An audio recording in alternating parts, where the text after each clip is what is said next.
It was about a month ago that we had Larry on to talk about the tariff deal between China and the U.S. And Larry, there's been a lot of news between then and now.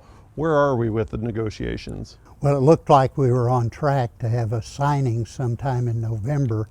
And basically what's occurred is that the signing that was supposed to take place among China and President Trump in Chile has been canceled, not because of anything China or the United States did, but because of public protests in the streets of Chile. And that's probably a good thing because China got cold feet about the trade agreement, so there have continued to be trade negotiations on the side.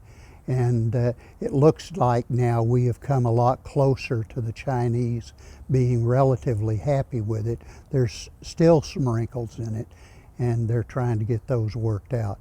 Whenever all this does take place, do you think it'll impact the markets in 2019 or 2020? Well, I think probably the immediate impacts have probably occurred. We're going to see the major impacts probably take place early in 2020.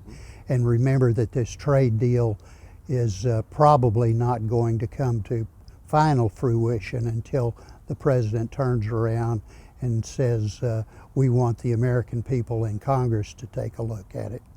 And also in the past month, there's been some other news when it comes to U.S. policy, some great news on interest rates. It really is. It's been a real shot in the arm. Just as Chile was announcing that they were canceling those meetings and agriculture kind of got concerned about maybe it not happening, right, that the Fed Reserve Chairman announced that they were lowering interest rates. And while some people may not think that matters to agriculture, it really is a big deal, because when interest rates are dropped, and this was maybe 0.25%, that means that our dollar gets weaker, and when our dollar gets weaker, it means that our goods here get relatively cheaper to the rest of the world, and so we export more.